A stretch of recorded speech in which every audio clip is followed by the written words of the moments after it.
Hi friends, ఈ వీడియోలో 100 లోపు ఏ టేబుల్నైనా ఈజీ ట్రిక్ వాడి ఎలా చేయవచ్చో ఎక్స్ప్లెయిన్ చేస్తాను.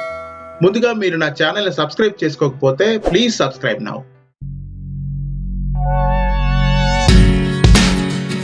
దీని ముందు వీడియోలో 20 లోపు టేబుల్స్ని బై హార్ట్ చేయకుండా ఎలా చేయాలో ఎక్స్ప్లెయిన్ చేశాను. ఇన్ కేస్ చూడకపోతే ప్లీజ్ వాచ్ ఇట్.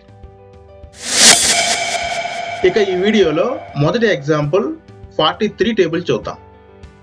43 9 జా ఎంత? ఇక్కడ ఈజీ ట్రిక్ ఏంటంటే, ముందుగా ఈ 9తో దీనిలోని టెన్స్ ప్లేస్లో ఉన్న నెంబర్ 4ని మల్టిప్లై చేయండి. తర్వాత అదే 9తో దీనిలోని వన్స్ ప్లేస్లో ఉన్న 3ని మల్టిప్లై చేయండి. ఇప్పుడు ఇందులో టెన్స్ ప్లేస్లో ఉన్న 2ని ఈ 36కి యాడ్ చేయాలి. 38. ఇక్కడ ఈ 7, సో 387 దీని వాల్యూ అవుతుంది. ఇప్పుడు ఇంకో ఎగ్జాంపుల్ చూస్తే 76 7 జా ఎంత? ముందుగా ఈ 7తో ఈ నెంబర్లోని టెన్స్ ప్లేస్లో ఉన్న 7ని మల్టిప్లై చేయాలి. 49. తర్వాత 7తో దీనిలోని వన్స్ ప్లేస్లో ఉన్న 6ని మల్టిప్లై చేయాలి. 42.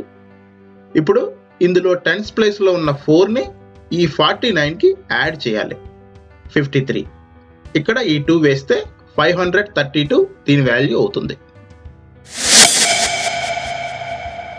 అనదర్ ఎగ్జాంపుల్ 82 9 జా ఎంత? ముందుగా ఈ 9 into 8 72. తర్వాత ఈ 9 into 2 18. ఇప్పుడు ఈ 1ని ఈ 72కి యాడ్ చేయాలి. 73. ఇక్కడ ఈ 8 వేస్తే 738 దీని వాల్యూ. లాస్ట్ ఎగ్జాంపుల్ క్విక్గా చూస్తే 94 6 జా 564 అవుతుంది. సో ఈ విధంగా 100 లోపు ఏ టేబుల్నైనా ఈ షార్ట్ కట్ ట్రిక్ వాడి క్యాల్కులేట్ చేయవచ్చు.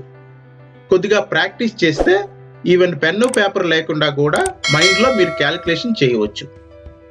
ఈ వీడియో మీకు నచ్చినట్లయితే లైక్ చేయండి, కామెంట్ చేయండి, షేర్ చేయండి. అంతేకాకుండా నా ఛానల్ని సబ్స్క్రైబ్ చేయడం మాత్రం మర్చిపోకండి. Thank you for watching.